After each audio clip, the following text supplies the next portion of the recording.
लो जी, फिर से क्या आप भी मोमोज़ की रेसिपीज़ और रील्स देख देख के थक चुके थे, अक चुके थे और कभी भी आपके मोमोज़ अच्छे नहीं बने और आप भी चाहते थे मज़ेदार और शानदार पहली दफ़ा में मोमोज़ बने, तो आप बिल्कुल सही चैनल पर लकीली आ चुके हैं। इस चैनल पर और इस वीडियो में आपको पूरी गाइड मिलेगी, शुरू से लेकर एंड तक इस वीडियो को स्किप किए बगैर देखिएगा। हम चिकन मोमोज़ बना रहे हैं, वेजिटेबल मोमोज़ नहीं बना रहे, क्योंकि पंजाबीज़ का खाना चिकन के बगैर हमेशा अधूरा होता है, इसलिए मैं चिकन मोमोज़ बना रही हूँ। यहाँ पर मैंने 1 केजी चिकन लिया है, बोनलेस चिकन, अच्छी तरह से धो के साफ़ कर लिया था।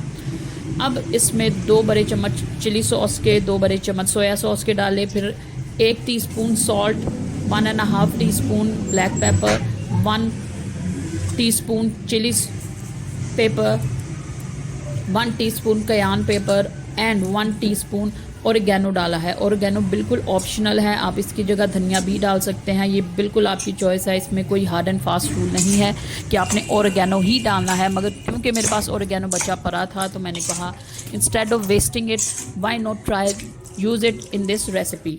तो मैंने इसे मैरिनेटेड चिकन में डाल दिया, फिर 2 बड़े चम्मच दही के डालकर अच्छी तरह से मिक्स करने के बाद, क्योंकि हम तंदूरी मोमोज़ बना रहे हैं तो इसे स्मोकी सा फ्लेवर देने के लिए कोयले को मैंने चूल्हे पर अच्छी तरह से जला लिया था। जब इसमें बर्निंग सेंसेशन नज़र आने लग जाए तो इसे रख देंगे मैरिनेटेड चिकन के ऊपर, फिर इसे कवर कर देंगे। आप देख सकते हैं कितनी ही प्यारी स्टीम बनी है चिकन के अंदर, इसका अरोमा, कोयल का अरोमा चिकन के अंदर बिल्कुल चला जाएगा। इसे 5 से 6 मिनट के लिए कवर रहने दें। पूरा किचन खुशबू से भर गया था और बारबेक्यू की खुशबू आ रही थी, एवरीबडी वाज आस्किंग। फिर मैंने इसे मैरिनेट करने के बाद और कोयल की स्मोक देने के बाद इसे रेफ्रिजरेटर में तकरीबन आधे घंटे के लिए रख दिया है। अब दूसरी तरफ हम मोमोज़ के रैपर्स बनाएंगे और रैपर बनाना बहुत ही आसान है, आप इसे कलर दिए बगैर भी बना सकते हैं। मैंने यहाँ इसे कलर दिया है ब्लू कलर, आप इसे वाइट कलर में ही बना सकते हैं। मैदे को हमेशा, और रैपर बनाना बहुत ही आसान है, इसमें कोई हार्ड एंड फास्ट रूल नहीं है। आप यहाँ पर 1 केजी मैदा लेंगे, 1 केजी मैदा में आप 100 से भी ज़्यादा मोमोज़ बना सकेंगे और मैं इतने ही तकरीबन बनाने लगी हूँ क्योंकि हमारी फैमिली थोड़ी बड़ी है और मैं सोच रही थी इसे डीप फ्रीज़ भी करके रख सकते हैं, तो क्यों ना इसे बनाकर एक बल्क में डीप फ्रीज़ करके रख दिया जाए। मैदे को हमेशा, जो मोमोज़ का मैदा है उसे हमेशा खोलते हुए पानी के साथ या बॉइलिंग वाटर के साथ नीड करना चाहिए, ताकि जो मैदे का ग्लूटेन है वो अच्छी तरह से रिलीज़ हो जाता है इससे, और जो रैपर्स हैं वो बहुत ही सॉफ्ट और ट्रांसपेरेंट बनते हैं। मैदे को गूंदने का यही ट्रिक है कि उसे हमेशा स्ट्रेच किया जाता है, प्रेस नहीं किया जाता। जैसे हम व्हीट फ्लावर जो है हमेशा प्रेस करके और पंच करते हैं, मगर जो मैदा है वाइट फ्लावर जो प्लेन फ्लावर है उसे कभी भी पंच नहीं किया जाता, बल्कि उसे स्ट्रेच किया जाता है। अब हमने इसे 9 से 10 मिनट के लिए गूंदा था और इस पे घी लगाकर इसे राइज़ होने के लिए आधे घंटे के लिए छोड़ देंगे।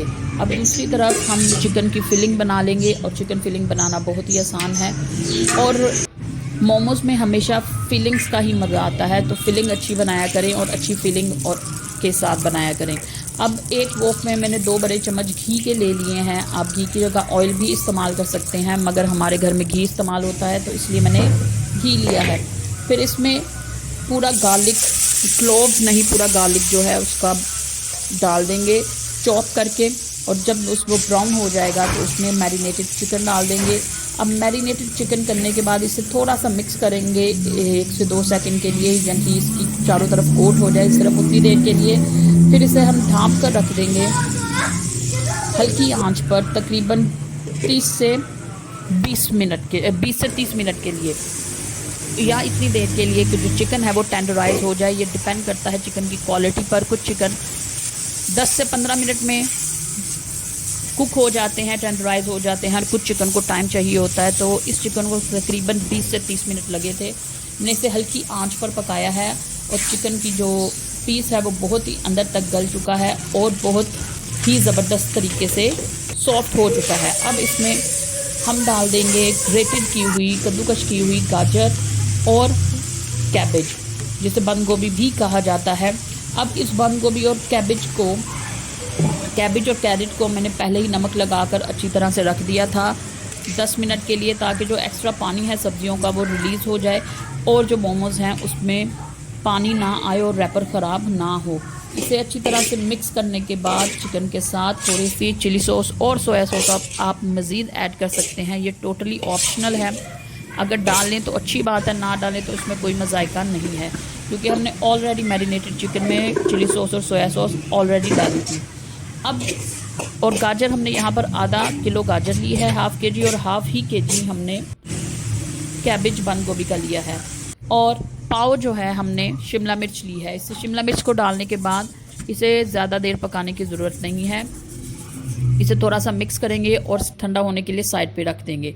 अब मैदे को तकरीबन रखे हुए 30 मिनट हो चुके थे। अब वीडियो को आप गौर से देखें और इसे इसी तरह रैपर बनाना बहुत ही आसान हो जाएगा। बड़े बड़े पेड़ों में डिवाइड कर लें आटे को, और फिर बाद में इसी तरह वीडियो को गौर से देखते हुए कोई भी स्टेप स्किप किए बगैर इसे अच्छी तरह से नोटिस करते हुए चीज़ों को छोटे छोटे से पेड़े बना लें। पेड़े हमारे या इसे कहेंगे डो को डिवाइड कर लें हमारे, हाँ इसे पेड़े कहा जाता है। सम टाइम मैंने लोगों को सुना वो उसे लोई भी कहते हैं।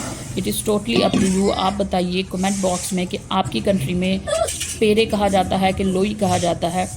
अब अच्छी तरह से हमने तकरीबन 70 से 80 जो है 100 तक जो हमारे पेड़े हैं, छोटे छोटे से तैयार हो चुके थे।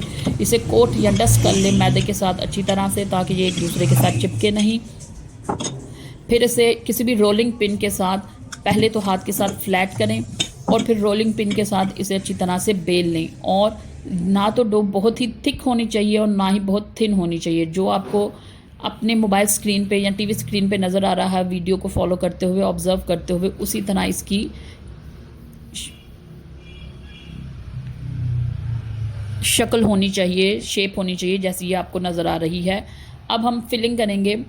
जो हमने फिलिंग तैयार की थी उसे वो भी ठंडी हो चुकी है, और हमारी जो रैपर्स हैं मोमो के वो भी तैयार हो चुके हैं। मैं 2 शेप के यहाँ पर मोमोज़ बनाऊंगी। ये टोटली आप पर है, आप जिस शेप में चाहें उसे मोल्ड कर सकते हैं। मैं एक राउंड शेप में बना रही हूँ और एक दूसरी शेप है जो बहुत ही ज़बरदस्त मैंने देखी थी 2 से 3 वीडियोस में। तो ये बनाना भी बहुत आसान है, आपको सिर्फ वीडियो गौर से देखनी होगी। आप थोड़ी सी जो रैपर है उसे उठाएंगे तो शेप आपकी बनती जाएगी। आप देख सकते हैं वीडियो में बहुत अच्छी शेप्स बनकर तैयार हुई हैं। फिर अब क्योंकि हर घर में स्टीमर नहीं होता, मोमोज़ जो है स्टीम भी किए जाते हैं, उसे फ्राई भी किया जाता है, डीप फ्राई भी किया जाता है, शैलो फ्राई भी किया जाता है। कुछ लोग जो है मोमोज़ को बॉयल भी करते हैं, मगर वो डम्पलिंग्स कहलाती हैं। चाइना में चाइनीज़ डम्पलिंग कहा जाता है उसे, फिर वो मोमोज़ नहीं रहते। मैं यहाँ पर स्टीम मोमोज़ बना रही हूँ और हमारे घर स्टीमर भी नहीं है। तो अगर आपके पास भी स्टीमर वगैरह नहीं है तो उसके बगैर आप किस तरह से मोमोज़ तैयार कर सकते हैं, वो भी तरीका आपको इसी में मिल जाएगा। अब आप क्या करेंगे, एक बहुत बड़ा पतीला लेंगे और उसे हाफ फिल कर लेंगे पानी के साथ, और अगर आपके पास कोई अवन स्टैंड हो तो वो उसके अंदर रख देंगे। अगर अवन स्टैंड नहीं है तो कोई भी आप प्लेट या ऐसी चीज़ जो पानी से उभरी हुई हो वो ले लें और वो पानी बॉइलिंग वाटर के अंदर रख दें। अब एक बड़ा सा छानना या छाननी भी आप इसे कह सकते हैं, आपके घर में होगा, जो कनक वगैरह लेते हैं उसको छानने के लिए इस्तेमाल किया जाता है। या कोई भी ऐसी छाननी या छलनी ले लें जिसके अंदर होल्स हों नीचे बॉटम में, उसके ऊपर एक बटर पेपर बिछा लें और बटर पेपर को ग्रीस कर लें घी या ऑयल के साथ अच्छी तरह से। अब कोई भी नोकदार चीज़ लें। मैं यहाँ पर एक मैच स्टिक ले रही हूँ, माचिस की तीली, उसके साथ बटर पेपर के अंदर थोड़े से होल बना लें ताकि जो स्टीम है ऊपर तक मोमोज़ को मिल जाए अच्छी तरह से। फिर अब हम इसमें 10 तो राउंड शेप के मोमोज़ सेट करेंगे और 10 दूसरी शेप के। अब दूसरी शेप को क्या कहते हैं आप मुझे कमेंट बॉक्स में ज़रूर बताइएगा। अब इसे हमने सेट कर दिया है। पतीले में पानी जो था वो बॉयल होना शुरू हो गया है। हमेशा बॉइलिंग वाटर में इसे डालिएगा। अब ये जो हमने तैयार किए हुए मोमोज़ है उसे रख देंगे उस पतीले के अंदर और इसे ब्रश कर देंगे घी या ऑयल के साथ। घी और ऑयल के साथ इसे ब्रश करने का ये फ़ायदा होगा कि ये अच्छी तरह से पक जाएंगे और एक दूसरे के साथ चिपकेंगे नहीं। अब इसे हम कवर कर देंगे और कोई भी भारी चीज़, कोई भी पत्थर रख दें। हमारे घर एक दोरी सी पड़ी हुई है, उसे हमने रख दिया इसके ऊपर। अब देखिए मोमोज बिल्कुल तैयार हो चुके हैं। मोमोज के पकने का कैसे ये पक चुके हैं कि नहीं, एक तरीका ये है जानने का कि आप इसे ऊपर से टच करके देखिए। अगर आपकी उंगलियां उसके साथ नहीं चिपक रही तो it means momos are beautifully done. अब बहुत खूबसूरती से ये बन चुके हैं। अब इसे एंजॉय करें अपनी फैमिली के साथ और मुझे कमेंट बॉक्स में बताइएगा जब आपने ये रेसिपी फ़र्स्ट टाइम ट्राई की तो कैसी बनी। अल्लाह हाफिज़।